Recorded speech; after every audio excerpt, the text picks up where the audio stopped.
Ce n'est pas un hasard. Il s'agit bien du plan de temple d'Amon-Ré à Luxor, répliqué avec fidélité au Louvre et dans les jardins des Tuileries en plein cœur de Paris. Pourquoi la civilisation égyptienne a-t-elle disparu? Ils n'ont pas disparu, mais une partie migrera en Inde dans un climat plus doux.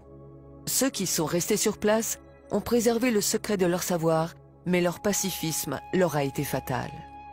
Ils n'avaient pas développé d'armée puissante. Tous ceux qui visitaient l'Égypte repartaient éblouis par le pays des Lumières. Au fil des siècles, le savoir d'Imhotep et des Égyptiens s'échappera et se propagera à travers le monde entier. Leur savoir ne sera pas perdu. Il sera partagé, parfois pris de force par les Perses, les Grecs, les Philistins, les Romains, le monde entier. Il sera transmis de génération en génération. Pendant presque 3000 ans, Imhotep a été vénéré comme un dieu. Des pèlerins venaient chaque année de tous les coins du monde jusqu'en l'an 350, date à laquelle Constantin décida de convertir tout l'Empire au christianisme. À partir de cette époque, les temples dédiés à Imhotep le prophète seront détruits et les prêtres massacrés. Les croyances païennes et égyptiennes ancestrales seront toutes effacées. Imhotep sera remplacé par Jésus-Christ et il tombera dans l'oubli.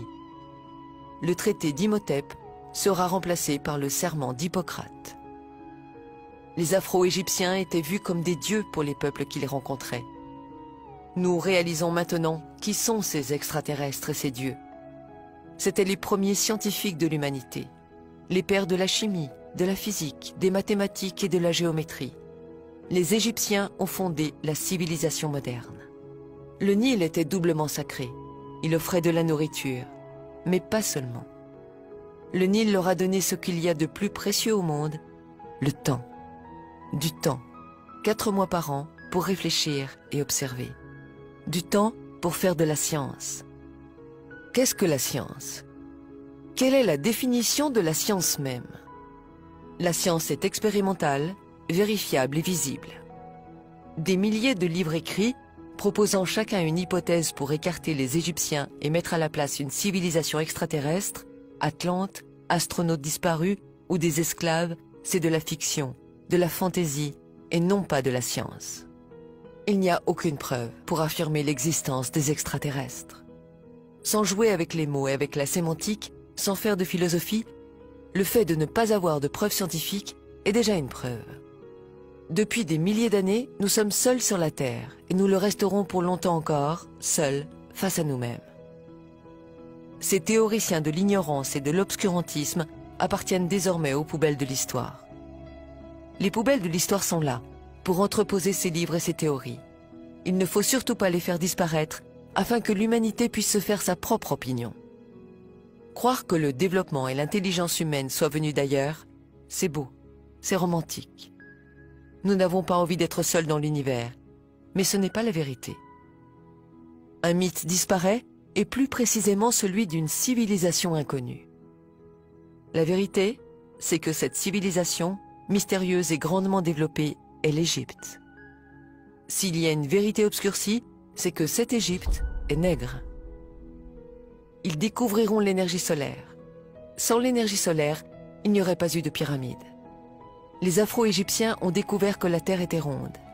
Et ils ont été les premiers à l'avoir parcourue et explorée de long en large. À chaque fois qu'une civilisation a été mise en contact avec l'Égypte, des temples ont surgi et elle a été propulsée en avant.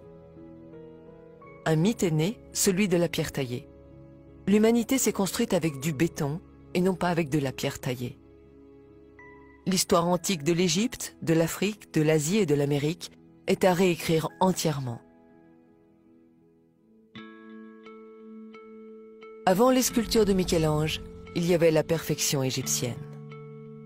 Vous avez dit le sourire mystérieux de la Joconde? Regardez plutôt le sourire énigmatique de Ramsès II. Vous cherchez les Atlantes? Les voici. Ils sont en Égypte. Avec les tandems chimie et physique, maths et géométrie, l'Égypte nègre a permis de bâtir des temples, des rues, des maisons, des stades, bref, de quoi construire l'humanité. Ils ont posé les piliers de la science, le premier alphabet et son art, la philosophie, la médecine, les religions. Ils sont à l'origine des cultures du monde. Ils ont créé les cultures du monde. C'est cela le plus grand mystère de l'humanité.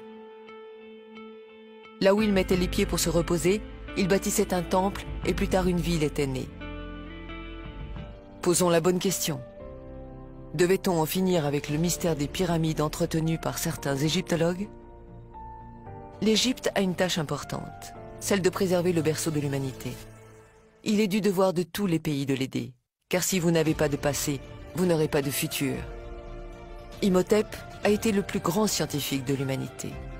Et les nègres d'Afrique ont donné leur savoir, la chimie, l'architecture, la géométrie, les mathématiques à tous les autres peuples. Et en retour, qu'a-t-elle reçu en récompense? Des siècles d'esclavage, de souffrance, la misère, les massacres, et ça n'en finit pas. Le pillage et l'insulte envers l'Afrique continuent. Et si enfin on mettait tout en commun? Il est temps que l'humanité grandisse.